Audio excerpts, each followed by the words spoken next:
Om Asato Ma Satgamaya Tamaso Ma Jyotirgamaya Mrityorma Amritam Gamaya.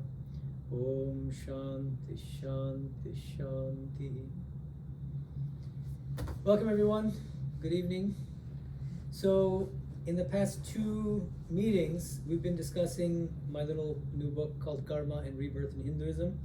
So I thought it'll be nice to continue discussing it because we've been having some really interesting and I think productive conversations. And remarkably, you guys, some of you have been predicting the exact examples taken by philosophers mentioned in the book, and I'm very impressed actually. So, okay, so let's keep it going strong. Please turn to page 23 of the book. Is karma compatible with free will? Yeah, but I thought we could read the short section before that because that's another important and interesting question, and it's easy. So let's read from the bottom of page 23. It's section 235. And Aman, how about you start us off? Is the soul's karma beginningless? Within the Gaudiya Vaishnava tradition of Vedanta, the ISKCON founder Swami Prabhupada boldly rejected the orthodox Hindu view that the soul's karma and bondage are beginningless. According to Prabhupada, souls here on earth were originally liberated and perfect souls dwelling in the supreme transcendental realm of Goloka, in blissful communion with their beloved Krishna. But they fell from Goloka at some point in the past due to their sinful desire to experience this material world and its enjoyments, thereby initiating their karmic bondage. Although the matter remains controversial, there is considerable textual evidence that his Gaudiya Vaishnava predecessors like Jiva Goswami, Visvanatha Chakravartin, Baladev Vidyabhushan, tongue twisters. Baladeva Vidyabhushana, yeah. Vidyabhushana, and even Chaitanya himself held the more orthodox view that our karmic bondage is beginningless. Okay, let's pause here. First of all, how many of you are familiar with this ISKCON tradition? Prabhupada, right? Okay. So, here's the thing. The traditional Hindu view is that if you ask this question, well, where did this karmic process, when did it begin? Right? That's a very natural question to ask.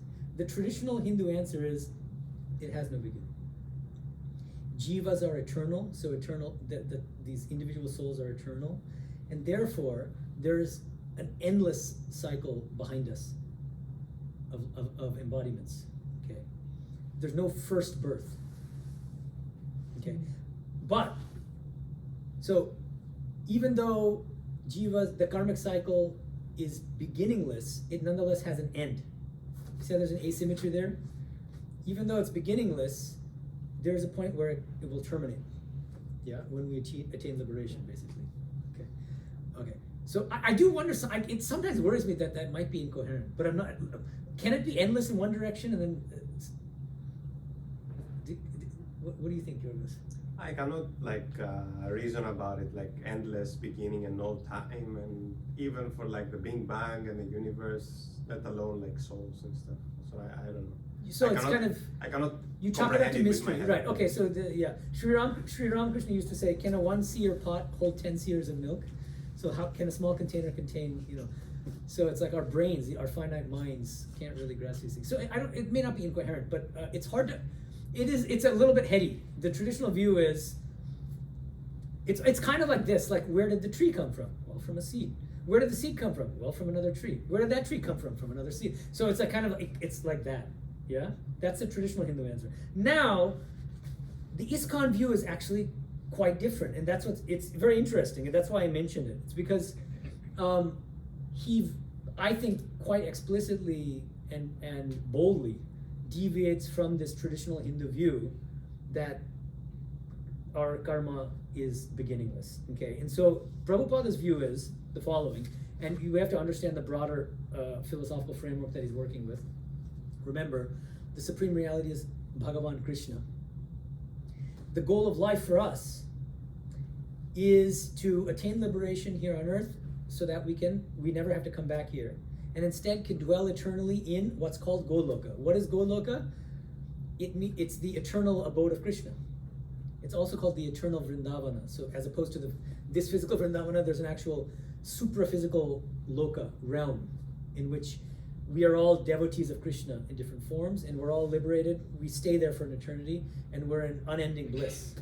That's their vision. So now what Prabhupada says is, we were all actually in that Goloka. Every single one of us, as souls, we were all up there. And then at some point, we decided, for some reason, Lord knows what, and we'll get to it in a second in the next paragraph, because the big question is, why would anybody leave?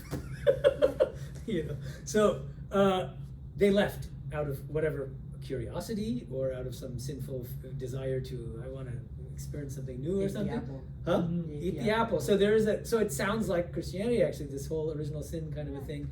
But traditional Hindus don't face that problem because they posit beginninglessness. This tradition comes closer to Christianity in that way, and so it does face this problem, because then you ask why. If everything was perfect, why would you ever fall from that perfection or choose to fall from that perfection, right? Okay, so this will set up the next paragraph. So there's Malini is going to kindly read for us the next paragraph, which is on page 24. One of the most... Can I take the paragraph after? Sorry. Okay, I was no on problem. 34. Is anyone ready to read it now? Sure. Okay. One of the most serious problems facing Prabhupada's doctrine of the soul's fall from Goloka is the difficulty of explaining why any soul, without moral vices and with perfect devotion to God, would willingly choose to leave the supremely perfect and blissful Goloka for this incomparably inferior material world. One possibility is that souls in Goloka come to earth out of sheer curiosity to experience another world, though it could be argued that such a self-destructive curiosity is still a vice or imperfection, since it suggests a lack of perfect contentment in Goloka, which a perfect devotee of Krishna should not or cannot have. Okay, so to give you a little background on this, I've got this colleague and friend named Akshay Gupta, who just got his PhD from Cambridge University, and he did his doctoral thesis on Gaudiya Vaishnavism and stuff like that. So he's an expert in Gaudiya Vaishnavism. He himself belongs to ISKCON. He's done a lot of interesting academic work on this question. And so he's come up with this theory. So he faces this problem head on, which is, look, if everything is perfect in Goloka, it's very hard to explain even how anybody can have a vice, because part of the definition of being in Goloka is that you're free from all vices and imperfections. Now, if you're free from all vices and imperfections, why in the world, or how in the world, could anyone possibly choose to leave that realm of bliss and perfection to come to this imperfect world full of suffering? No rational person, let alone a liberated soul, would choose to do that. And so he's come up with this interesting strategy where he makes the category of curiosity do a lot of heavy lifting. And he's basically saying that it was out of curiosity that these souls dwelling in Goloka came down here. And the beauty of the word of the concept of curiosity is that it doesn't have moral connotations. Why do you want to do that? Oh, I'm just curious, right? And so it's not like morally bad. It's not vicious to have that curiosity. But what I point out in my brief little counter is that it could be argued that such a self-destructive curiosity is still a vice or imperfection. Like why can't we consider that kind of curiosity a vice? If it makes you so stupid as to want to leave the greatest place, I was going to say on earth, but not on earth, the greatest place in the entire universe. For this place? Hello. Okay, so any questions about this before we move on to tackle the next big question? Yeah. You said how there is no beginning but there is an end. But when you in past lectures were talking about, hey, we finally reached liberation and then we're at one with God, I still always thought about it as a cycle. Like, hey, we've reached liberation, but then the cycle has to continue. So then even that will end and we will come back again, and then this entire thing happens, the whole simulation or whatever happens again, and then... Well, wait, but there are two different things, right? One is, once I attain liberation, does the world continue? The answer is yes. Of course, it depends on the tradition. So Advaita Vedanta, it's more complicated because according to classical Advaita Vedanta, so Shankara's school, okay, there never was a world. If you're really radical about it. Of course, these days modern Advaitins and I'm not going to name any. I'm thinking of certain people and traditions, but anyway, they water down Shankara. First of all, because they're preaching it to the masses, which Shankara would never have approved of. I mean, he emphatically says it's not meant for householders and it should not be taught to the masses. It's meant for a tiny spiritual elite. But because they're spreading it to everybody, what they end up doing is diluting the teachings. But I'm talking, if we go back to Shankara's commentaries, what he says very clearly, as far as I can tell, is that at the end of the day, the truth is ajata. Ajata means non-origination. This world never was. This is all a lie. It's all an illusion. Even illusion is not quite right, because then an illusion implies a misperceiver, somebody who's perceiving the illusion, a dreamer. But there's no dreamer. Brahman can't dream, because that would be an imperfection, which Brahman can't have. And because that would also compromise Brahman's non-duality, right? So for all these reasons, Advaita Vedanta ultimately says none of this ever happened. And when you attain liberation, you realize that none of this ever happened. And you realize, the thing is, even using the language of you realize is not quite right, because there's nobody realizing. No one's there. There's no one there. There's just Brahman. The Brahman all along. How do we get on that track? I forgot. But I was asking, like, after liberation, the illusion doesn't happen against... Right. So the thing is, for the person who's liberated, Yeah. that soul never has to come back here. Now, if he's a special kind of soul, he or she, what Buddhists call the bodhisattva kind of soul, and what Ramakrishna calls the Vijnani or Ishvara Koti, exactly. These are people who either they're eternally liberated. There are some souls who are Nitya Mukta. Nitya Mukta means eternally liberated. Okay, not that they were once bound and then they got liberated, but that they're just always, like God is an example of somebody who's eternally liberated. Okay, so now if God wants to come in a human body, why the heck would he do that? Well, to help us.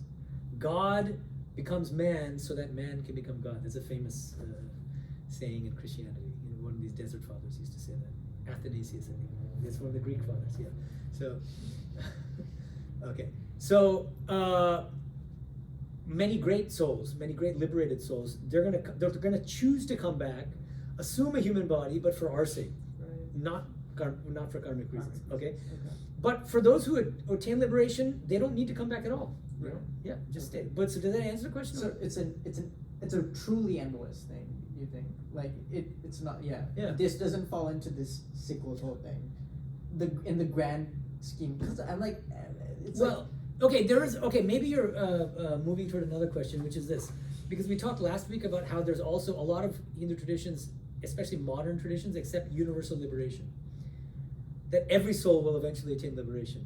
So one way of putting your question is, well, if that's true, then at some point creation has to stop, right? Right. Is that one way of? Yeah, I guess so. Right. So there are a couple things here. Okay. There are different doctrines of universal liberation. Okay. How many of you have heard of the great Indian philosopher Sarvepalli Radhakrishnan, who was also president of India? You heard of him, right? Radhakrishnan. So he had this very interesting doctrine of universal liberation. I have an article on this if you're interested. I think you have cited him in one of your pages. Yeah. I mentioned him in this book, and I have an article. I have a separate article in Philosophy East and West on his views on universal liberation.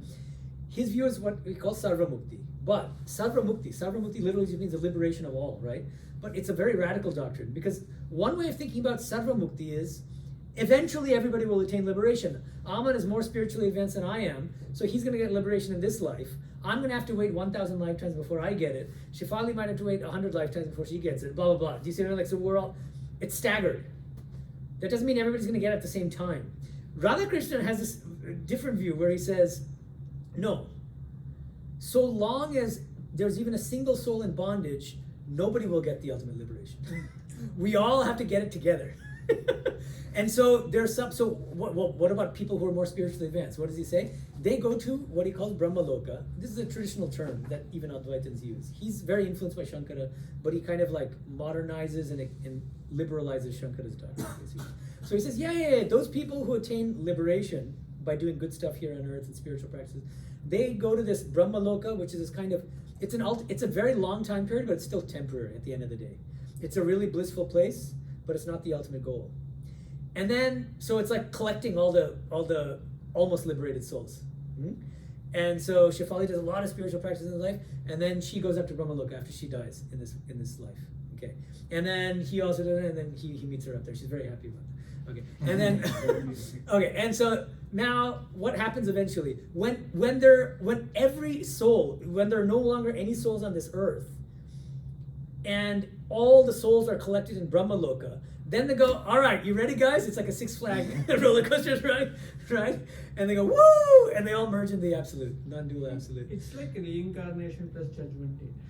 Reincarnation plus judgment day. But where's the judgment? It's not Like it's not judgment, but they're still waiting for everyone. right together, the collective part of it. Yeah, that's the similarity. Yeah, correct. But then according to what this ISKCON thing says, if we could have fallen from perfection once because of curiosity, why can't that happen again? Yeah, I think that's a good. I mean, I think there are a few serious questions raised by the ISKCON doctrine here. And another thing I pointed out in the last part of the paragraph you had read is that, see, ISKCON is a modern Gaudiya Vaishnava tradition. It's a 20th century thing, right? Prabhupada is the founder. The thing is, the Gaudiya Vaishnava tradition goes back to Chaitanya. And his main followers are Jiva Goswami. Jiva Goswami was the most systematic and brilliant of the philosophers who systematized the school. Okay. So Achinta Bheda Bheda Vedanta. And Jiva Goswami, as far as I can tell, because I've done a little bit of research on this and I've talked to some other, so it's a very controversial view, but Jiva Goswami seems to also hold the traditional Hindu view, which is that souls are beginningless. Okay, which means that Prabhupada arguably, but there's still controversy about this, one view is that he is actually deviating from traditional Gaudiya Vaishnavism itself. Do you see what I mean? He's going out on a limb even within his own tradition. But that's up for grabs, and there are different Vaishnavas. Like Akshay Gupta is on the side of Prabhupada here because he belongs to ISKCON, and he believes that you can find that view in the traditional doctrine as well. Yeah. I have a question. Like, Yeah. why will liberation be anyone's goal? If like maybe I understand if someone wants like the imagination of having a heaven or Goloka where you get to like be with Krishna or God as in Christianity, or have like all these things, Yes. right? These are some selfish motives where people want to like go there and do good on earth and just, but then having the idea of nothing after you finish your life, why would that be anyone's goal? Wait, what is it? Who said that nothing? Like moksha is basically liberation, or like where you're from what I understand, it's like where you're there is nothing in the end, right? There is no heaven or hell or anything. So Well, but Brahman. So see, it depends on your framework also, okay? So that's why it's very important to keep in mind what framework we're talking about. Advaita Vedantins, at the end of the day, believe that the goal is resting in your true nature as non-dual Brahman, pure consciousness. That's also not nothing. It's because it's everything. It's the only thing that exists. It's Brahman. It's Satchitananda. Each of us is Satchitananda, and we suffer because we don't know that. So once we know that, that's it, right? So that's Brahman. Now, Sri Ramakrishna used to call that becoming sugar. And then I think your intuition is, but who would want to become sugar? I want to taste sugar, right? Otherwise, you won't taste the sweetness. So that's why it says bhaktas. Sri Ramakrishna used to say, bhaktas don't want to become sugar; they want to eat sugar. Right. Devotees. Your intuition is more devotional. yeah. It's like, I want to dwell with Vishnu. I want to dwell with. That's great. Yeah. But why in the world would I just want to be this kind of vague Brahman? Now the thing is, Advaita will say that's because you don't have a taste of Brahman. You don't understand. Once you had a taste, then you'd understand. The bhaktas will say, it's because you haven't had a taste of our Krishna yet and the bliss of dwelling in Goloka that you're saying this great stuff about Brahman. So they've been going at it for centuries, arguing with each other, bickering, saying my goal is higher than your goal, and it's been going like that. Sri Ramakrishna puts them on an equal footing and says whether you eat sugar or whether you become sugar, it's a matter of temperament, matter of preference, and there's no higher and lower. So but that's the Ramakrishna tradition. That's the one I belong to. But other traditions will put one above the other. Advaita Vedanta puts becoming Brahman above any of these Golokas and Ramakrishna Loka and Ganesha Loka and Vishnu Loka and blah, blah, blah. And then the Bhaktas will put their heaven above the goal of merging in Brahman. And some Bhakti traditions don't even accept non-dual Brahman. Ramanuja doesn't accept Nirguna Yeah, I Brahman. think Ramanuja says moksha is going with Vishnu. Yeah, dwelling with Vishnu. Yeah. And he does not accept the reality even of Shankara's Nirguna Brahman. Yeah. Yeah. Do you think it kind of adjusts according to the person, perhaps, or like Who Ramanuja? no, the what Ramakrishna. What you see when you go up there? Oh, Or, that's the there's a certain Buddhist view, I think maybe Tibetan Buddhist view or something, that all of these lokas and everything is a kind of mental projection of some sort. Vasubandhu might have argued that. So that again, that's another framework, and so it's, but that's not one that I would subscribe to. But there are traditions that are more realist, where they say that this is real and those lokas are also real, and so I don't want to be dogmatic. So you think about it for yourselves, and that's why part of the point of this book is to introduce you to different Hindu views about the same issues, giving different answers to the same question, so that you can say, well, I like this answer the best, and then you can start moving in there. Oh, I see. Maybe I should go visit the Swami Medhananda temple, although I haven't talked about Swami Medhananda. But anyway, okay. So I think we can move on to the next section. Big question, 2.3.6. Is karma compatible with free will? Okay. Everybody's talking about it. I think we were talking last week about Robert Sapolsky's book, Determined, right? Yeah, and all these things. So, okay, who's going to read? Shefali, you want to read? Yeah. Okay, first paragraph. A recurring question in modern Hindu discussions of karma is whether karma is compatible with some degree of free will. All the modern Hindu thinkers I will discuss in this subsection subscribe to what contemporary philosophers call incompatibilism, the view that free will is logically incompatible with determinism. As far as I am aware, none of these Hindu figures attempted to defend the compatibilist view that free will is compatible with thoroughgoing karmic determinism. Along the lines of the kind of compatibilist conceptions of free will favored by so many recent analytic philosophers. Okay, sorry for the all the tongue twisters. Okay, but here's the thing.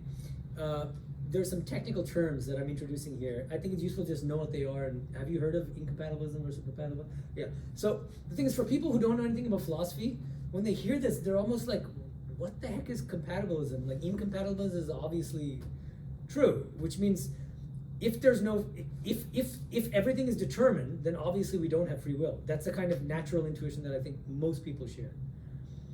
But the majority of living philosophers now, at least analytic philosophers in top departments, like USC has a top analytic philosophy department, so does UCLA and other. If you go to these philosophers and say, hey, what's your view on free will? They're going to say, oh, I'm a compatibilist. 90%, 95% of them. What is compatibilism? This is the view that even if everything is determined,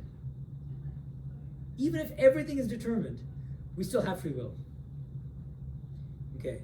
And they're going to have different arguments for it. They'll make distinctions between like global determinism and local freedom, for instance. So, what really matters for us, the kind of free will that matters is, can I choose to lift up this bottle or not? And the answer is yes, I do choose. And whether or not that choice of my lifting the bottle just now was in some ultimate sense determined is irrelevant to my local free will. So they'll make these kind of distinctions between global and local and this and that. But a lot of this feels like wishful thinking. Or gymnastics, intellectual gymnastics that don't quite satisfy. It's so I think that the deeper intuition is this incompatibilist one. So I'm glad that most Hindu thinkers are pretty much incompatibilists here, because I think it corresponds to the mainstream intuition. Okay, so now next paragraph. Why don't you read the next paragraph as well? Many modern Hindu figures held the view that karma is compatible with limited but not unfettered free will. For instance, the Gaudiya Vaishnava Prabhupada held that human beings have a little independence since we are part and parcel of God. Similarly, Paramahamsa Yogananda claimed that God has endowed human beings with some degree of free will, and it is consequently up to us to make the right use of man's God-given will. Okay, so now we're getting in the weeds, because it's always dangerous to make generalizations about the Hindu view about karma, rebirth, free will, because it's just not the case that there's one Hindu view. different Hindu figures, different Hindu traditions have different views. So now I'm first explaining briefly the view called basically that we have limited free will. Karma is compatible with limited free will, not unfettered. So basically it's like what unfettered free will means we have absolute free will, right? Our choices are not constrained by anything other than our own free choice, okay? Limited free will is, yeah, there are some, like the way that we're raised does play a role in how we turn out, our behavior, certain aspects of our personality. And at the same time, that doesn't mean that, how our parents raise us will 100% determine who we become and who we are and what we do, right? So there's a kind of middle ground. This is a kind of middle ground position. That also, I think a lot of people intuitively, that resonates with a lot of people. Okay, I have a very extreme view, which is that we have no free will, but that's separate, along with Sam Harris. Yeah. No, I was gonna say, like, wasn't your thing, like, even if, like, I choose, like, I ended up this way, that itself is a result of my karma. Like, even if I choose to do something, that even that choice. See, the thing is, you have to distinguish between what feels to us like it's a free choice and what is actually a free choice, right? So even if something feels like when I just took a sip of water, it certainly didn't feel like I was being determined by anything or anyone, right? That doesn't mean that it's not determined at the end of the day. I mean, that reminds me of the conversation between Arjuna and Krishna, where Arjuna thinks that he is killing everyone, Right. but Krishna tells him, You're who just told you that you are killing? You are nimitta matram. You're just a mere instrument in my hands. Yeah. I'm killing them through you, using you as an instrument. Yeah, exactly. He doesn't know it because phenomenologically, experientially, he thinks he's the doer. Even though it's like a puppet, which thinks that it's acting, right? Whereas it's the puppeteer who's actually doing everything behind the scenes. So that's kind of the situation. Can this very easily become an excuse to become complacent? Like, I'm doing something bad, Right, but yeah. this is because of my bad karma that I'm doing something bad. Not really my fault, guys. The fact that I'm thinking like this is not my fault either. Yeah, right, exactly. So what happens to moral responsibility? Right. So that's the question. So different thinkers will have different answers to this, people who don't believe in free will. So Ramakrishna. So I have an article on this if you're interested. What is his answer? His answer is, go ahead and try. Literally. Go ahead and try to justify your behavior by saying we have no free will. And the moment you get off that chair, you're going to feel that you're freely getting off that chair. So what he says is, even though it's true that from the ultimate standpoint, God alone is the doer and that we have no free will, so long as we have not realized God, we cannot help but feel that we are free. And so long as we have that feeling of free will, we also automatically feel morally responsible for our actions. And if I kill somebody, and even if I verbally say, well, it's God that killed through me, I'm going to feel bad, and my conscience will feel pricked, and I won't be able to sleep at night. Do you see what I mean? Yeah, like to add to that, even if I have free will and I'm justifying everything because of my bad karma, but then when I'm justifying, maybe my voice will say, no, that's wrong. So that there is some kind of that is not our conscience, will, right? Yeah. Our conscience is right, telling us that I shouldn't have done that. I could have done better. Yeah. That's only possible if you believe in free will, right? Now, also you might ask, this is like clever philosopher will say, well, or philosophically minded people, well, what is free will? And there are actually philosophers that have given different definitions of free will. I think that the most intuitive and mainstream definition is what's called leeway freedom, and I talk about it later here. I don't know how much time we have and whether we'll get to it, but I'll just give a summary. Leeway freedom means, okay, I'm looking at this bottle. I can either not lift it up or I can lift it up. These are the two options. Now, leeway freedom is the view that I have the freedom either to lift it up or not to at the next moment. Which means I have the freedom to have done otherwise. So even if I just lifted it up, right? Now, right before I lifted it up, could I not have lifted it up? If it's also possible that I could have just not touched it, that means that I have free will in that sense. I have the leeway. I have the leeway not to have done what I just did. Do you see what I mean? Is it the same argument as saying if we repeat the same state of the universe another time, then you could have chosen otherwise? Maybe it's along those lines. Yeah, I think that's just another way of cashing it out, using the multiverse theory. Not even the multiverse, the same. The same thing, but repeating it. Yeah. Yeah, just I think it's the same idea. Pure thought experiment. Yeah, the freedom to have done otherwise. That's the simplest way to think about Aisattuga. The freedom to have done otherwise. So if you think about freedom, now most of the Hindu figures seem to subscribe to this leeway kind of freedom. It's, I did pick up the bottle, but I could also have chosen not to, right? It's a kind of counterfactual freedom. Think like, could I have done something other than what I did? Okay. Okay. So now, let's keep reading because now it gets really interesting. Top of page 25, Aditya. Numerous modern champions of classical Advaita Vedanta, including Ramakrishna. No, read it, Radhakrishnan. You said Ramakrishna. Been hearing that so. Radhakrishnan, T.M.P. Mahadevan, and M. Hiriyanna also held that we have limited free will. Radhakrishnan, for instance, claimed that the law of karma explains why we are born with certain tendencies that we are tempted to follow, but we are nonetheless free in the present not to succumb to these innate tendencies and to rise above them instead. A primary motivation for this position is that a strictly deterministic conception of karma makes it difficult to explain how it is possible for us to be morally responsible for our actions. Okay, so the last sentence notice is more or less Aman's worry. Okay, so there are some views like Radhakrishnan, Sarvapati Radhakrishnan, the same Radhakrishnan I just mentioned. Okay, his view is this. He wrote some article on this, partly because you have to understand his context. He was writing in British colonial India at the turn of that first decade of the 20th century. There are a ton of Christian missionaries whose aim was to convert Hindus to Christianity. And one of the things that the Christians thought that they had over the Hindus is that they believed in free will, and that these crazy Hindus have the weirdest ideas that there's no free will because of their law of karma. They said these Hindus with the law of karma, that's deterministic.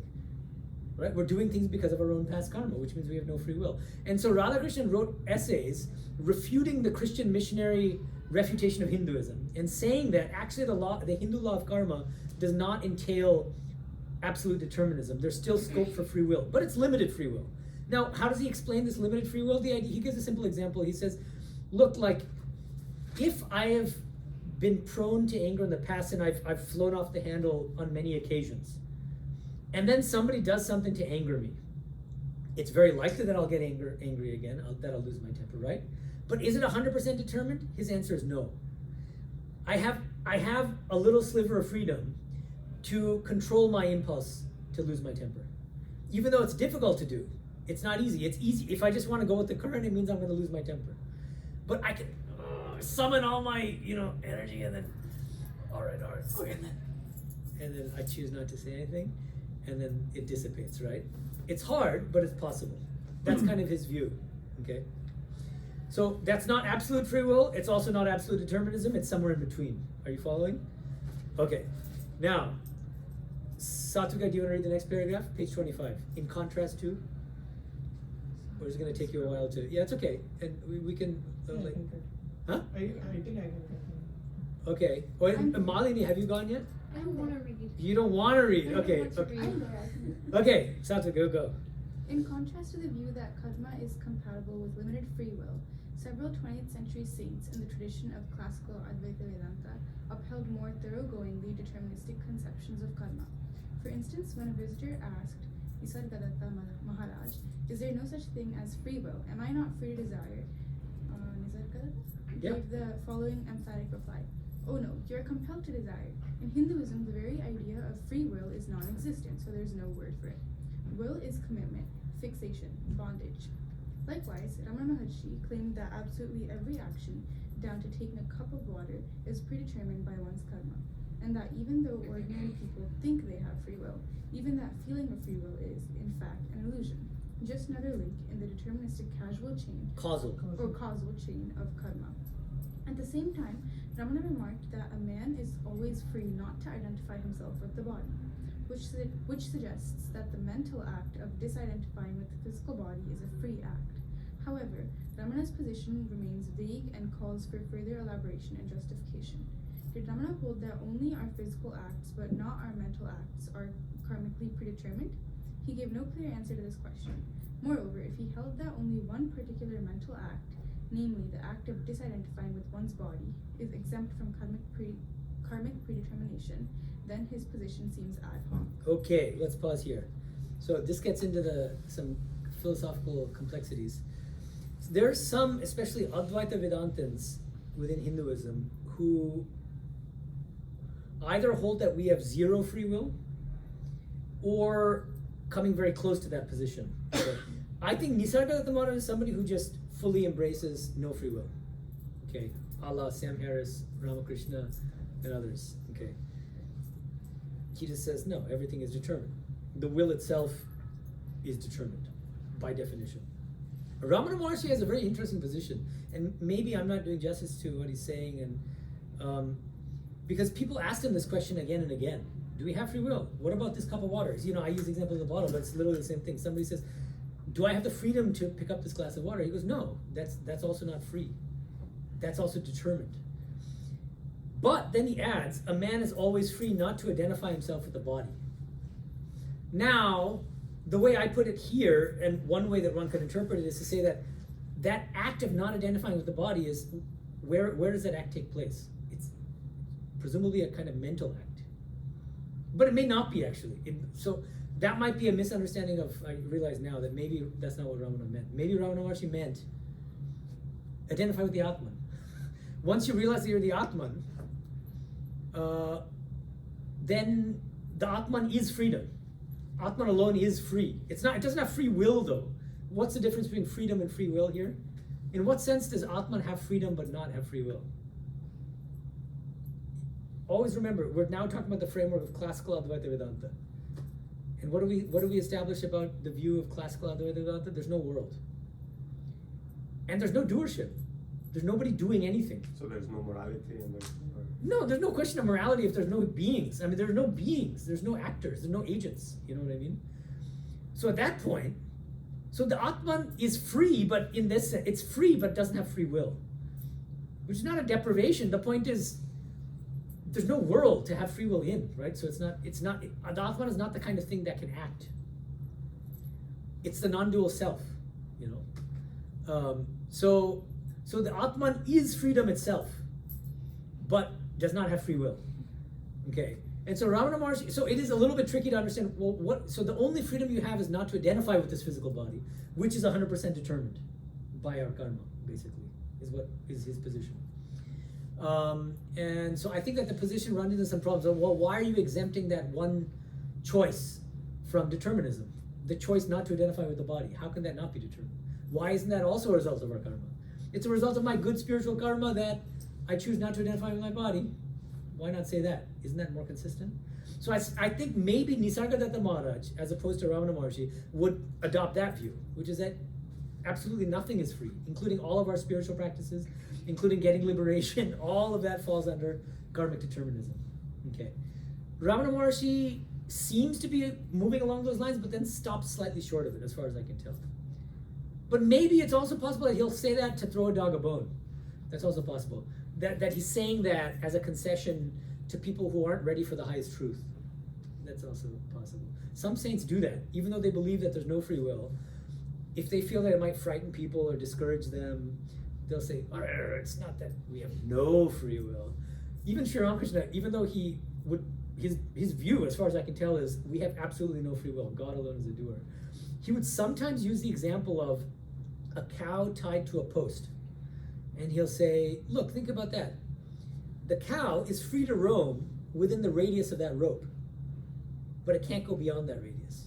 So it's a kind of a limited free will model. That's not his ultimate position, but it's useful. It may not be helpful for some people to think from the beginning that, oh my goodness, we have no free will. You know, it might freak them out.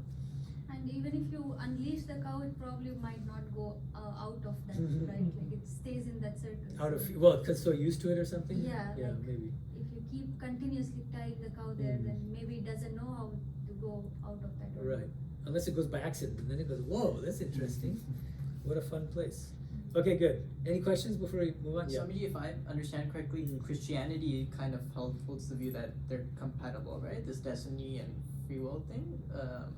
I don't know if they ask the question of determinism at all. Well, hold on. Okay, easy there. Okay, just as Hinduism has many traditions, and you can't make generalizations about Hinduism because they're, I think exactly the same thing is true of Christianity. So I'll give you one example of a tradition that directly does ask the question: Calvinism within Christianity. It's Protestant Christianity because he believes in radical predestination, that some souls are predestined for hell, other souls are predestined for heaven. Now, does that mean that every act is 100% predetermined? I'm not sure, and I think there are probably different views even within the Calvinist tradition. If you just go into theological weeds on this, I think you're gonna. So there's no one Christian answer to the question. So there's some Christian views that believe strongly in free will, and the other Christian traditions which downplay free will are just completely eliminated. Is it in the Bible that we are made in the image of God? Yeah, definitely. Yeah. I thought it was in the Bible that God has also bestowed us with like free will. Like it's I would say that's a theological interpretation of the Bible, and you can certainly point to passages in the Bible that suggest it. But then you can also point to passages in the Bible that might suggest the opposite. One example is there's providence even in the fall of a sparrow.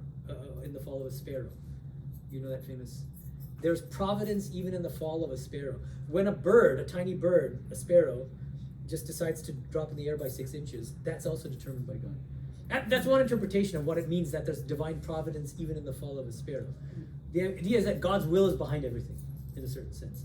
That doesn't necessarily mean we don't have free will, but what I'm saying is that the Bible itself can be pushed in multiple directions, and so it just depends on your theological leanings and how you're interpreting it. Yeah, but my point of asking was, do you think there's a tradition that makes a decent argument of both of them being compatible, since you've not really addressed this so Free far? will and determinism. And determinism, or destiny, or however you call it. Well, what do you mean by that? I mean, I talked about that technical philosophical position of compatibilism, which I think sounds a little bit implausible or counterintuitive. But what you're asking seems more like the limited free will position. Limited free will. Oh, that's what you're asking. Yes. That's different from the compatibilism, the technical kind of compatibilism.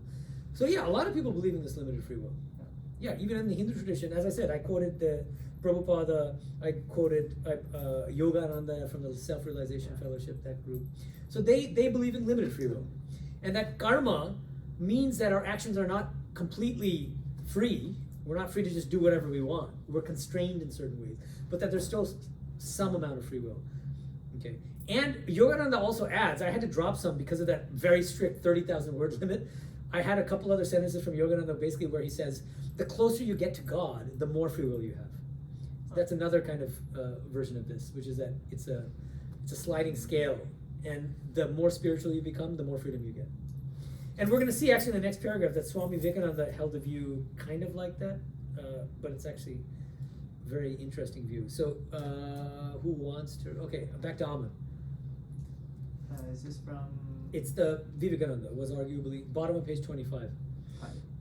Vivekananda was arguably more consistent than Ramana in holding that the law of karma completely determines not only all of our physical actions, but also all our feelings and mental states without exception. As Vivekananda put it, everything that I do or think or feel, every part of my conduct or behavior, my every movement, all is caused and therefore not free. This regulation of our life and mind, that is the law of karma. He defined free will as a will that is not caused by anything, by which I take him to mean that free will is a self-determined will, a will that is determined only by itself. Since Vivekananda held that our will can never be self-determined, he concluded that free will is a misnomer. Nonetheless, he held that a thoroughgoing karmic determinism is compatible with the feeling, though not the reality, of moral responsibility. At the same time, he claimed that we do have free will from the highest spiritual standpoint. According to Vivekananda, the meaning of God is entirely free will. He is infinite by his very nature. He is free. He also upheld the panentheistic view that everything that you see, feel, or hear, the whole universe, is the Lord himself. Hence, when we attain the highest spiritual realization that we ourselves are manifestations of God, God's free will becomes our own, and karmic determinism gives way to divine freedom. Okay, so his position is pretty complex, Swami Medhananda. He's the founder of my monastic order. Okay, so on the one hand, he says that the law of karma means that we have absolutely no free will. I think he's saying it pretty clearly. In the quotation, I think it's pretty clear. Literally everything, not only that I do, anything that I think, any thoughts that come up in my mind, anything I feel, happy, sad, depressed, joyful, everything is determined by our past karma. Okay. Now, at the same time, and we don't have to get into the technicalities of how he defines free will. That if you're interested, you can look at that. But then he says, from the highest standpoint, what is God? And now, remember, classical Advaita Vedanta says that the ultimate reality is impersonal. It's non-dual, impersonal Brahman. That's why they can't say that non-dual Brahman has free will. But other traditions that believe in the personal God, who believe in a supreme being, the supreme being alone has free will. God is free. Do you see in that sense? God alone has free will. God alone is the doer. So bhakti traditions can be happy to say that God has free will. We may not have free will, but God has free will. And God accomplishes his ends by using us as his instruments, that kind of thing. Okay. And so what Swamiji says is, once you realize God, then you inherit God's free will. Right? Because now you've identified with the divine consciousness. You're no longer identified with the physical body and with the mind, which are completely determined. The entire psychophysical complex is determined by our past karma. But the moment that we break our identification with the psychophysical complex, then we inherit God's freedom. Okay, so there's a kind of happy ending to his view. Okay. We don't need to read the Sankhya Yoga view, I think, because I want to tackle this last question. It's a very brief one paragraph, basically. Bottom of page 26, another interesting question. I get this a lot when I was writing the book afterward. Hey, can we really become a worm in our next birth? It's a common question, right? Because it's kind of terrifying to think that you might be born as a tree or something, if you're really bad. Okay, so Satuka, you want to read that? Okay, 2.3.7. No, the bottom of page 26. Oh, yeah, you can skip that paragraph, so just that new section. Okay. 2.3.7. On the same page. Yeah. Okay. Classical Hindu scriptures and figures typically held that it is possible, or even likely, that the soul of a human being who behaves very unethically will be reborn as a non-human animal, or even as a plant. However, modern Hindu figures hold a range of views on this issue. On the one hand, Vivekananda and Prabhupada support the classical view that regression from a human to a non-human birth is possible, and not all that rare. On the other hand, the Advaita Vedantin Swami Medhananda, like Vivekananda, a disciple of Ramakrishna, outright denies that regression from a human to a non-human birth is possible. The positions of Radhakrishnan and Aurobindo are nuanced. Radhakrishnan maintains that the soul almost never regresses from a human to a non-human birth, but he does not rule out the possibility of retrograde rebirth. According to Aurobindo, while the soul does not go back to the non-human animal condition, a part of the vital personality may disjoin itself and join an animal birth to work out its animal propensities there. Okay, thanks. Let's pause there. Okay, so this gets a little complicated, but I just want to capture the main point here. There's a range of views within Hinduism on this question of whether it's possible for a human being, for instance, to be reborn as a cow or as a plant. Okay, Swami Vivekananda, Prabhupada, and many others, and it's more or less the traditional Hindu view, is that you can. If you do really bad things, you might be reborn as an insect. Hitler, who knows what, he might be biting my ankle right now. I mean, we don't know. Okay. But there are other Hindu thinkers who simply deny that we can regress from a human to a non-human animal birth, or even lower than a non-human animal. And what's striking is one example of somebody who believes that view, that it's not possible to regress, is another monk of the Ramakrishna Order named Swami Medhananda. So he's a brother disciple of Ramakrishna, of Vivekananda's. And now again, you have to look at his context. He, like Radhakrishnan, they were like around the same time. He's also responding to Christian missionaries who are trying to show the superiority of Christianity to Hinduism. And another way that these Christians are trying to show that Hinduism is kind of a crazy religion is because, look, these Hindus believe that you might be reborn as a mosquito. What a crazy, stupid religion. And so he went to the other extreme of saying, oh, no, that's not Hinduism. That's not actually the Hindu view. But Swami just bites the bullet and says, if you keep doing your missionary stuff, you might be reborn as a mosquito. That's a joke. But, okay. And then there are these intermediate positions. Sarvapalli Radhakrishnan and Sri Aurobindo. They both basically say it's extremely rare for a human being, the soul of a human being, to regress to that of a tree in his next birth. But it's not impossible, that kind of position. Very rare, but not impossible. Or in principle it's possible, but in practice never possible. Like that kind of, you know what I mean? It never happens. Yeah, any questions about this before we move on? And we had determined that animals can't make moral kind of choices. No, right? they're submoral. Right. Yeah. So their only purpose is to burn off the bad karma. Bad karma. And again, but the thing is, look, like even among animal births, like being born as a street dog in India is one kind of non-human animal birth, but then being raised in Kim Kardashian's family as a Kardashian pet, that's not a terrible, you know. Now they're pet manicurists and everything. You know, they pull out all the stops for their pets if they're filthy rich. And okay, so even among the non-human animal births, there's a range of good and bad karma. So there could be good karma and bad karma mixed up. Okay, but the point is, it can't accrue any additional good karma or bad karma in the non-human animal birth, or as a tree. You can't be a good tree versus a bad tree. Okay, so yeah. Okay, well, I'm curious actually. How many of you are freaked out by the idea that we could be reborn as a tree or a mosquito, or is that like, you're a little freaked out by it? Okay. Because my dad would tell me when I was younger, like, if you do bad things, like, you're not going to be a human anymore. He would say that? Wow. This is like the Hindu equivalent of the Catholic threat to their kids, saying that you're gonna be burning in eternal hell. Or he wouldn't threaten it, but he'd mention it, and I think I took it to heart. Right. Okay, that's interesting. Yeah. Anyone else have thoughts about this, or you're like, yeah, it's fine. If I deserve to be a mosquito, let me be a mosquito. Okay. Yeah, I don't find it that disturbing. I mean, it seems logical to me. It seems like if you do something really bad, you don't want that person to be roaming the streets again. You know, like, let him be a mosquito for a few lifetimes. Okay, all right. So now we're gonna.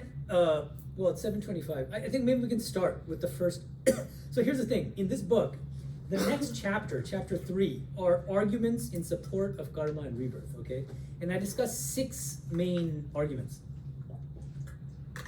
And what I thought we'd do is start to discuss the first one. But even before that, maybe we can read the introductory paragraphs, maybe just to set it up. So how about Yorgos? You want to read the first paragraph of chapter 3, bottom of, or the middle of page 27, in the historical context? So, in the historical context of pre-colonial and medieval India, Hindu thinkers had to defend the doctrines of karma and rebirth on 2 fronts. Buddhists accepted karma and rebirth but denied the existence of an eternal soul.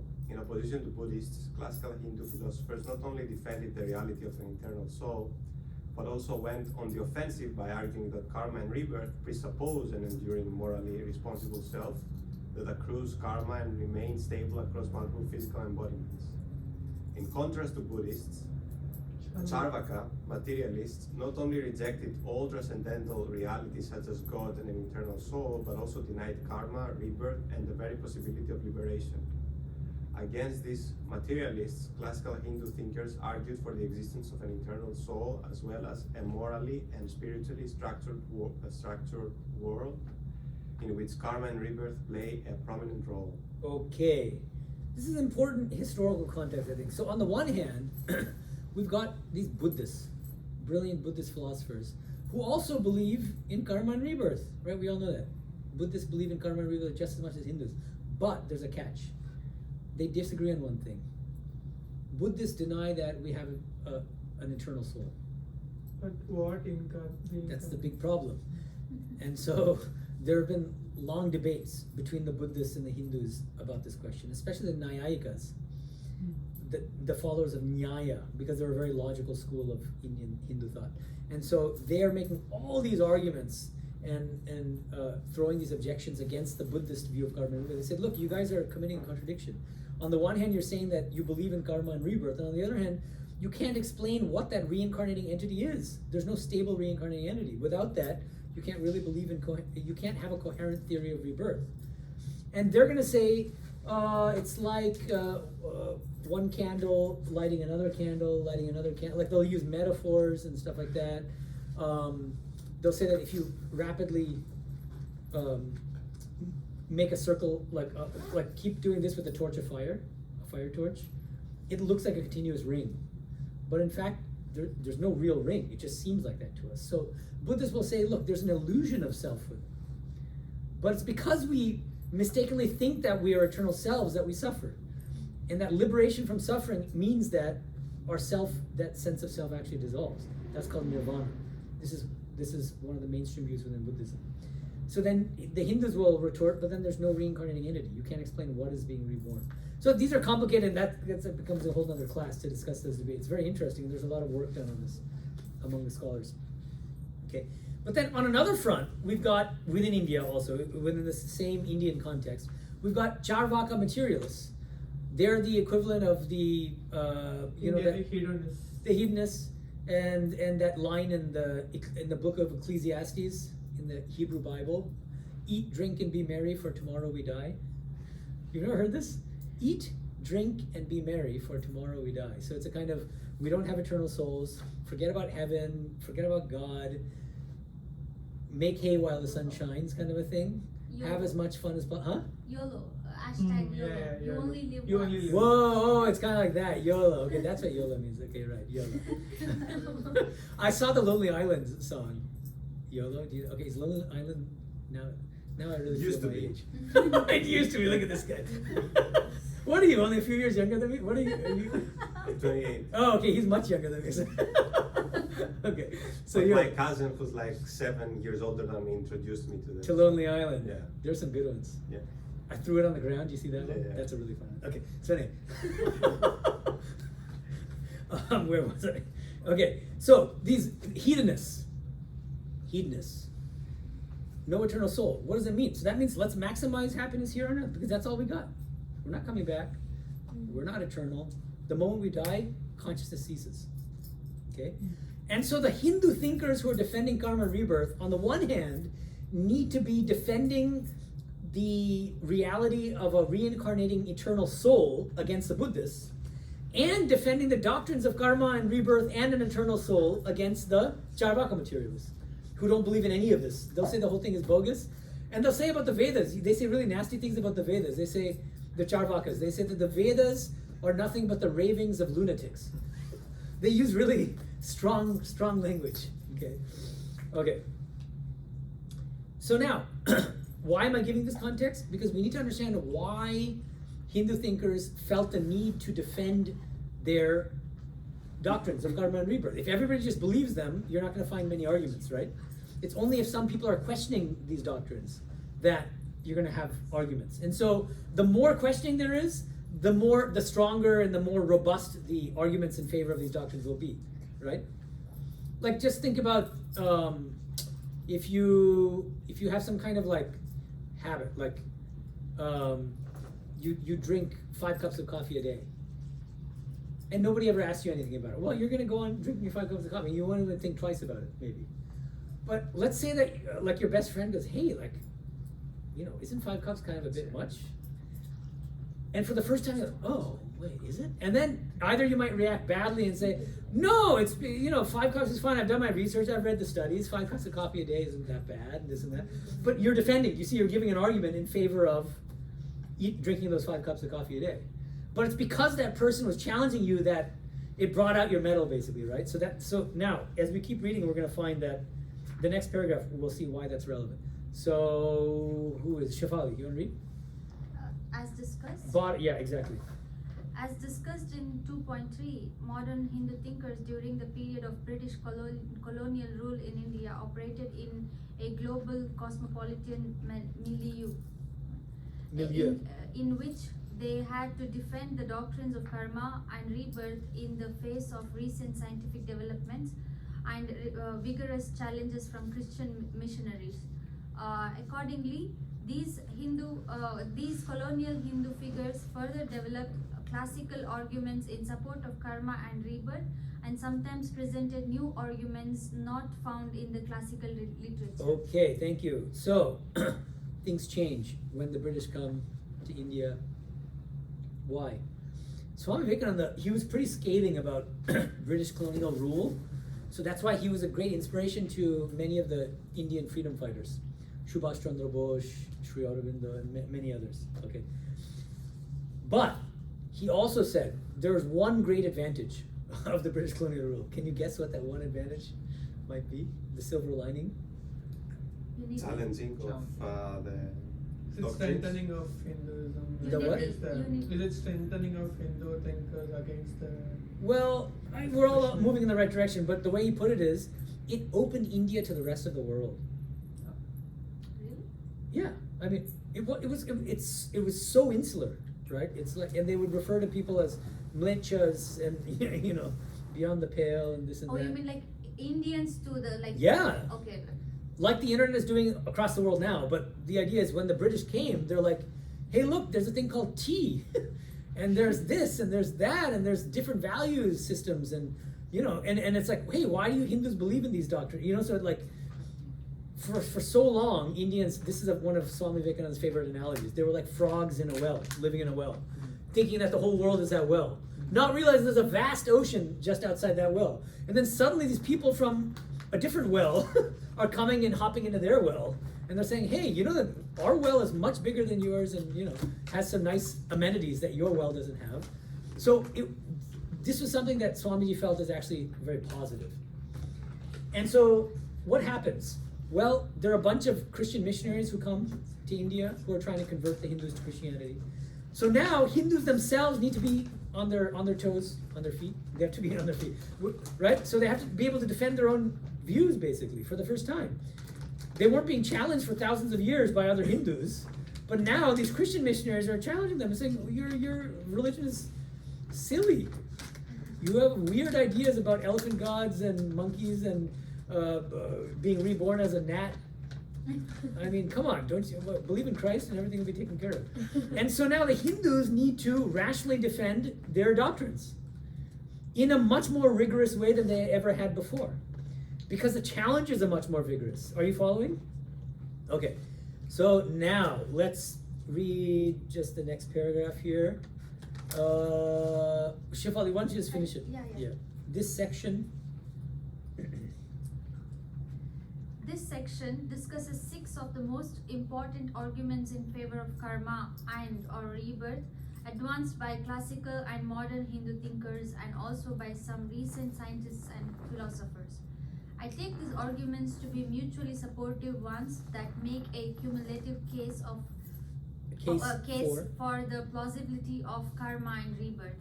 I will also consider how skeptics of karma and rebirth have challenged or could challenge some of these arguments. I contend that proponents of karma and rebirth have plenty of resources that they're at their disposal to meet these skeptical challenges. Okay, so remember, my overarching aim in this book, one of the overarching aims, the main argument made in the book, is that it's rational to believe in karma and rebirth. Okay? And so how do I arrive at that conclusion? Well, in chapter 3, I'm looking at the best arguments in favor of karma and rebirth. And I'm looking at how skeptics have challenged those arguments, have responded to those arguments.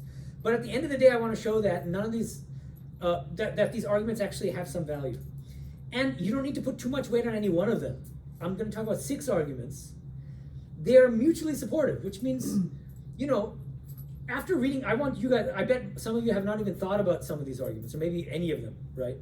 But after you're exposed to all 6 of them, you might think like, wow, these are all pretty interesting arguments, but I really like so-and-so argument, you know? So you can put more weight on that argument. And then say, okay, these other arguments I don't find as persuasive, but they'll carry some weight, you know? But the point is, it's meant to be a cumulative case. And it might be that one of the arguments is really, you find it really strong, the other one's a little weaker, but taken together, you make a pretty strong case. And that there are no responses to these arguments that are fatal. Okay? That's the basic idea. And then in the next chapter, which we'll get to eventually, chapter 4, I look at the main arguments, the best arguments against karma and rebirth, and then I look at how Hindus have defended the doctrines of karma and rebirth, or can defend the doctrines of karma and rebirth against these objections. And again, what I try to show is none of those objections to karma and rebirth are knockdown ones. There are always clever Hindu responses to rebut them, basically. Okay, so that's the idea. So I thought that maybe we could start with the first argument today. Okay, so why don't we do that? Aditya, 3.1, please. The argument from innate aptitudes and dispositions. One of the main arguments for karma and rebirth in classical Indian philosophy is the argument from innate aptitudes and dispositions. The yoga philosopher Vyasa, commenting on Yoga Sutra, argues that every living being has an innate desire to continue to exist and not to die, a desire that could only stem from a previous experience of the terror of death. Hence, our innate desire to live on demonstrates the experience of a previous birth, in which we experienced death. The Nyaya philosopher Udayana presented another form of the argument from innate aptitudes and dispositions. A newborn baby desiring milk reaches for the breast of his mother. Efforts require desire or aversion, and the desire requires recognition, pratisandhana, of how the desired object is to be acquired.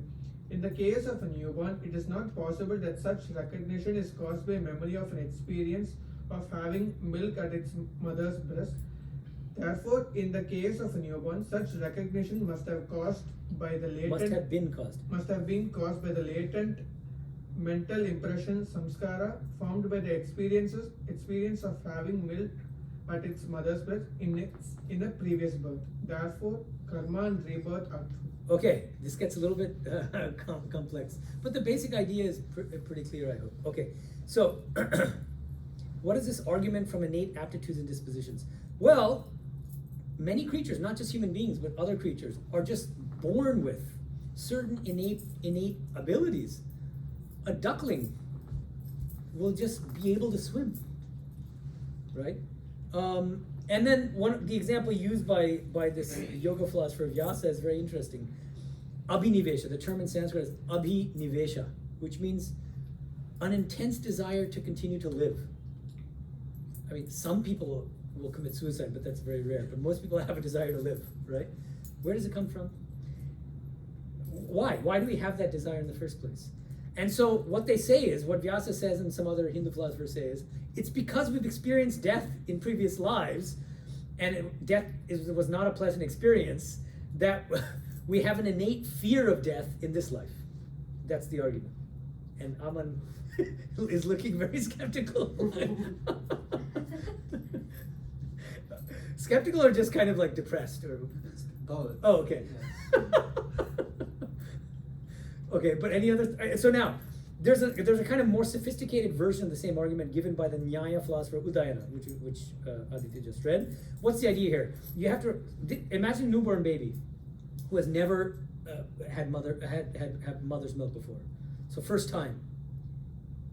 It'll instinctively reach for mother's breast to have milk. How is that possible? That's the question. How is it possible? It has to know from a previous birth, having done it in a previous birth, that by doing that, it's going to get the mother's milk. Okay, that's the argument. You look skeptical now. Yeah. I was looking skeptical when we were reading the argument. So, in that case, I guess the reincarnating entity is the gene.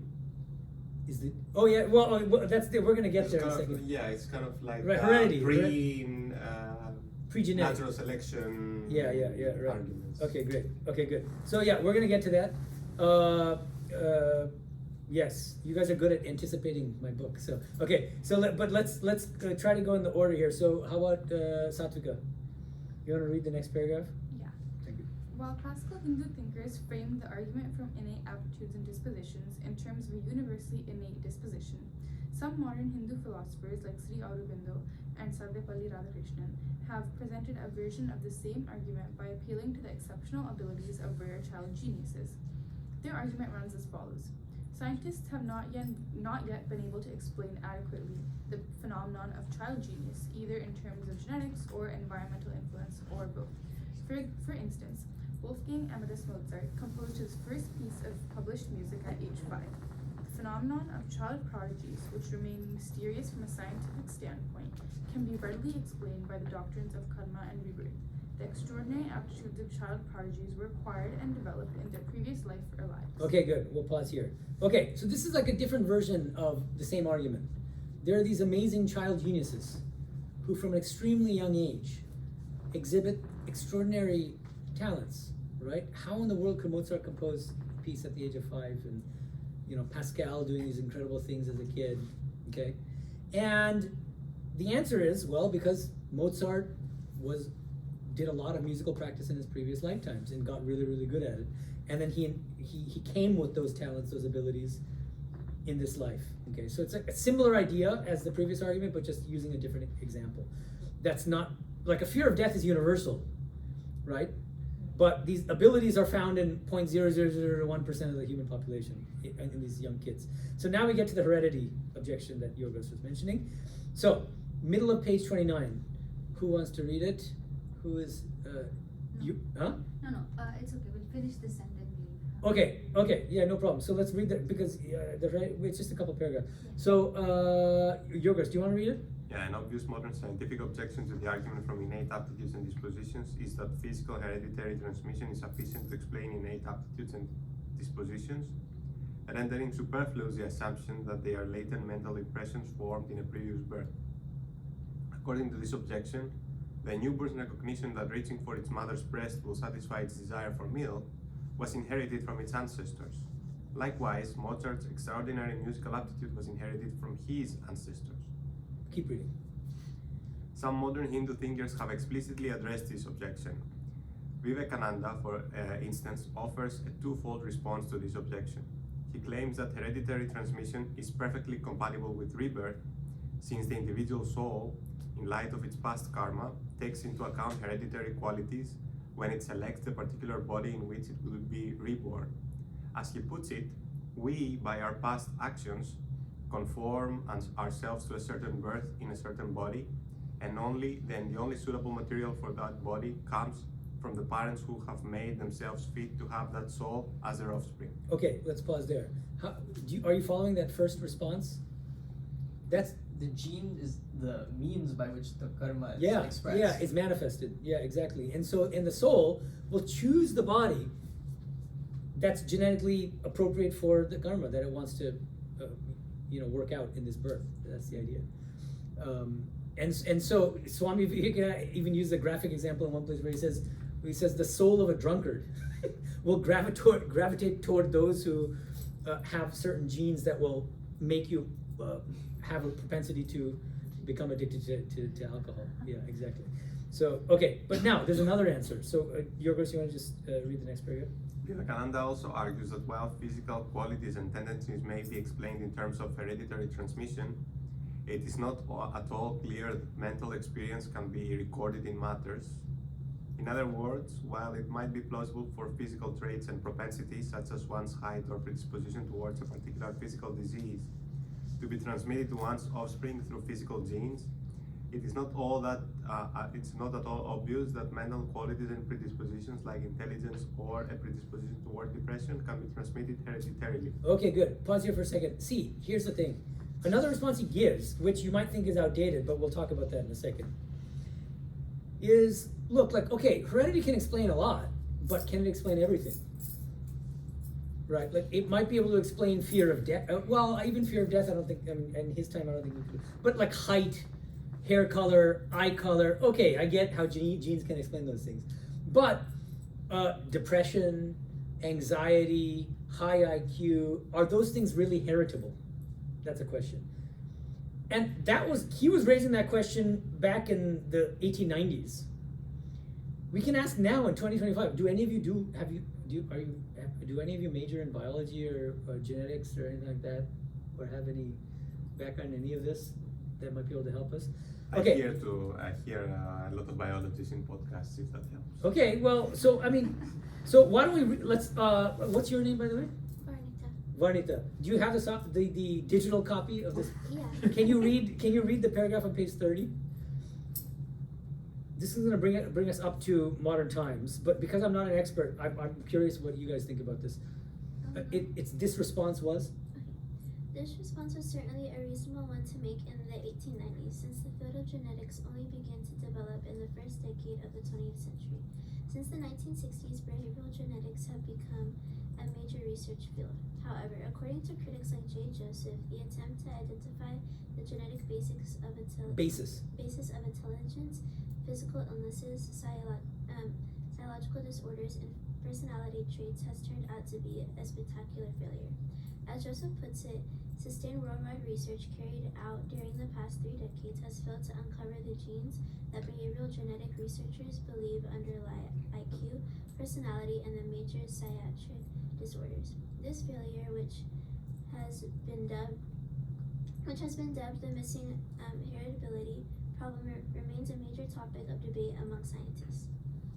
Indeed, Ted and Christopher has argued that this missing heritability problem, coupled with the recent empirical evidence for rebirth presented by Evan Stevenson, Jim Tucker, and others, which will be discussed in 3.2, lend considerable support to the theory of rebirth. Okay, so now this is the best I could do with my limited scientific knowledge, but I've seen some of the recent work on this, Krimsky and Gruber, 2013, Matthews and Turkheimer, 2022, some of these geneticists who are saying basically that even now, in 2025, the geneticists have not yet shown how mental traits and qualities can be genetically inherited, can be genetically passed on. They haven't, and you'd think that they would have after so many decades of research. And so one argument for Karma and Rebirth is that genes can't explain everything. And so that still leaves room for karma to account for the things that genetics can't account for. But I would also add, remember, Vivekananda's first response I think is even more powerful. Even if genes can explain everything, including mental things like proneness to depression and alcoholism and things like that, high IQ, low IQ, blah, blah, blah, and proneness to certain diseases, whatever, everything. Even if that's the case, still the doctrines of karma and rebirth are not refuted. Why? Because the soul itself will choose the bodies with the particular genetic makeup that's required for it to work out its particular karma. Does that make sense? So there are kind of two independent lines of response there. Okay, you don't have to put all the weight on one and not the other. Okay, and then finally we can bring up, this is you get to learn a fancy philosophy term here. So who wants to read this? I'm not even gonna look in Malini's direction. I'm terrified of her now. Okay, so Aman, why don't you do the honors? Against proponents of rebirth like Vivekananda and Christopher, one might defend a form of promissory note materialism. While behavioral geneticists have not yet discovered the precise genetic bases Plural. of various innate tendencies, personality traits, disorders, disease, and so on, it is reasonable to believe that they will do so eventually. In response, proponents of rebirth might argue that the palpable failure of behavioral genetics to make any appreciable progress in this endeavor in the past few decades makes it more reasonable to believe that the missing heritability problem is an insuperable one. Moreover, even if the missing heritability problem is solved at some point in the future, the possibility that karma and rebirth are still true cannot be ruled out, since these doctrines are compatible with hereditary transmission.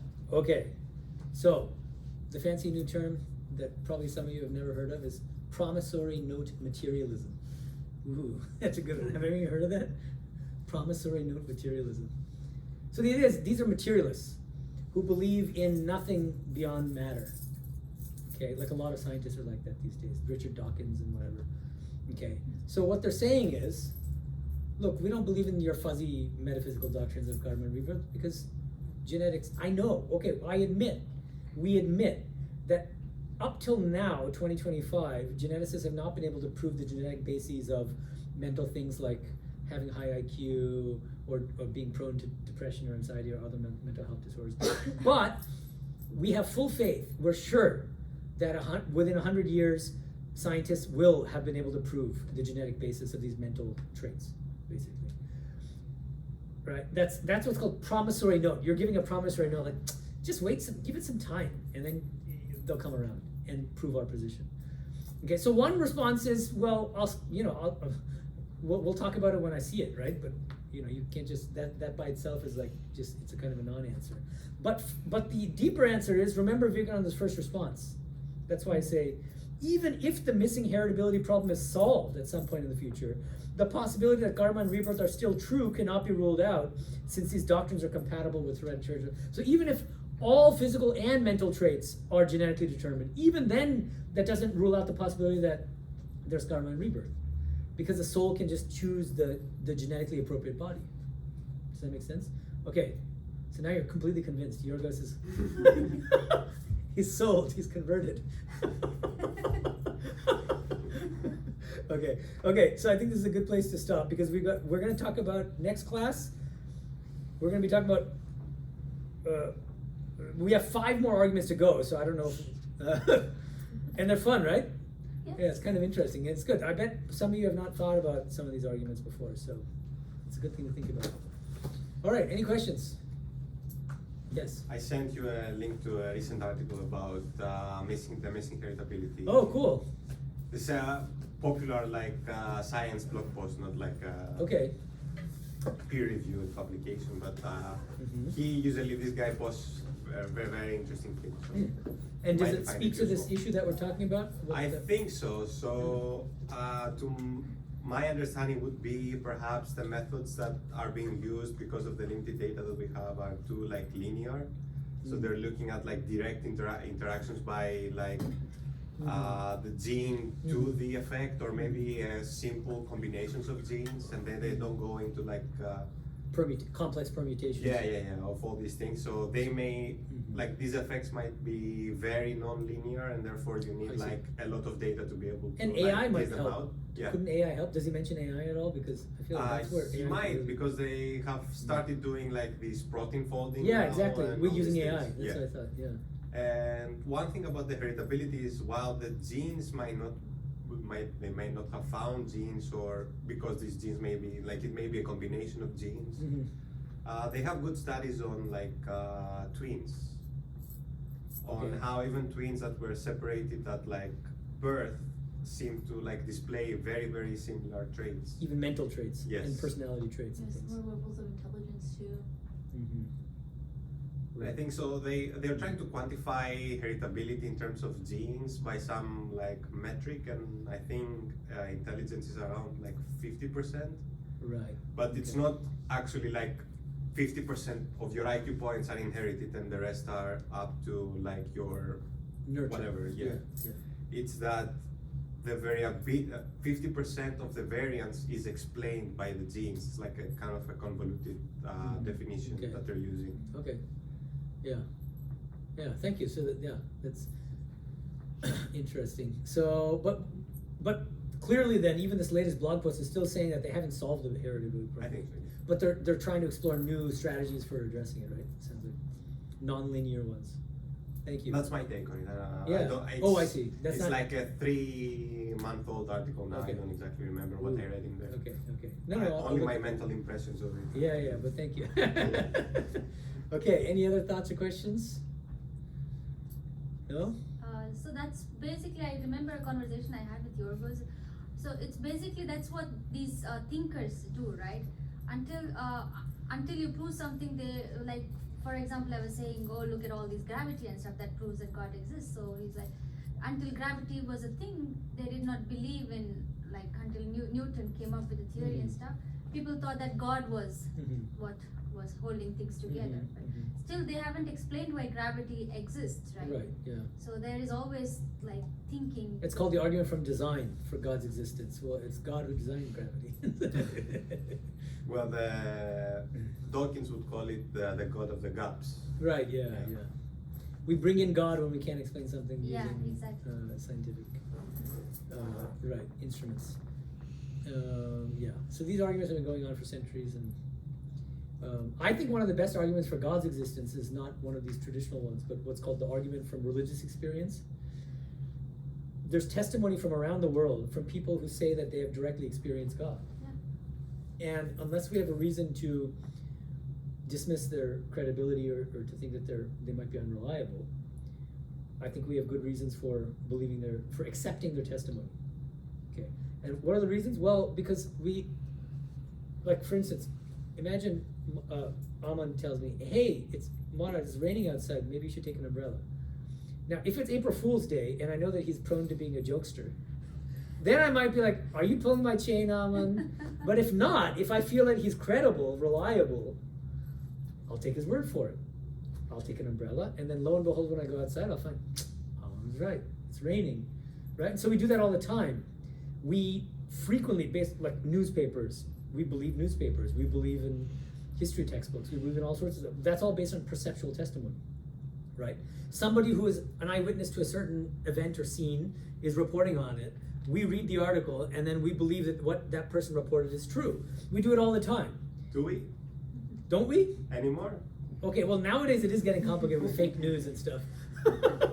I think we do it probably in overdrive. We still do it, but probably too much. And and people want to, they believe what they want to believe. That's kind of the problem. But also, if you're not in the mode of questioning everything, then you read it and then you assume that whoever wrote it has the best intentions. Yeah. So you just take it for. At this point, look, because I'm I try to be a critical reader, I don't know what to believe anymore. So I read one right-wing source and I don't believe that. A left-wing source, I don't believe that. And then I like a centrist view and I like. Yeah, but like if Trump has signed an executive order and then the newspaper is saying that means it's true, right? Like. Well, yeah, but that's the problem, is that it's getting like harder to say several that. newspapers are It gets writing the same thing, complicated. right wing, left wing. Everybody wrote the same thing. Then it's. But I mean, that's okay. But even if that's true that nowadays these things are complicated, but we can use a simpler example. Like, I'm walking with my friend, and then my friend says, wait, stop. You're about to step on a butterfly or something like that. Okay.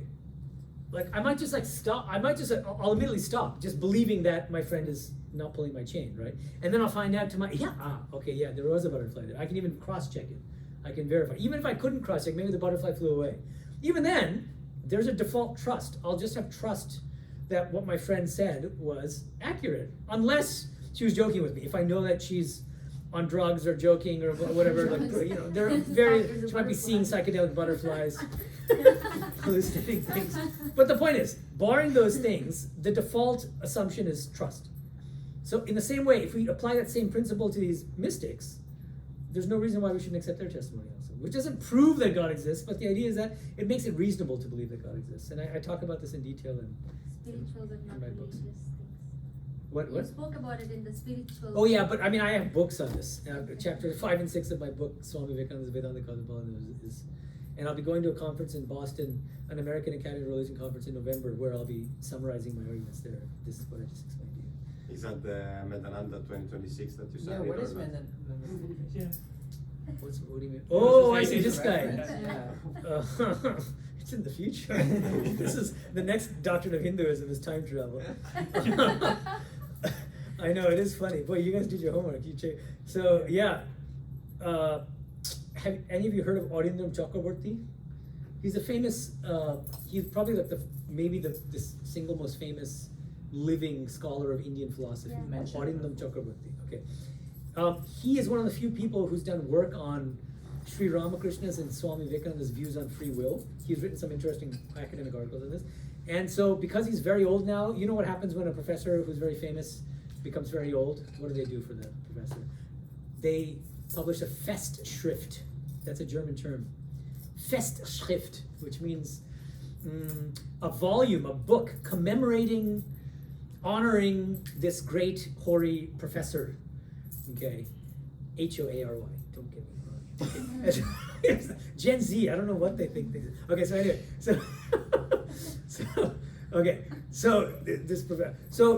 I have contributed a chapter to a Festschrift for Arindam Chakraborty, which is going to come out at the beginning of 2026, called "Thinking Without Borders: Essays in Honor of Arindam Chakraborty."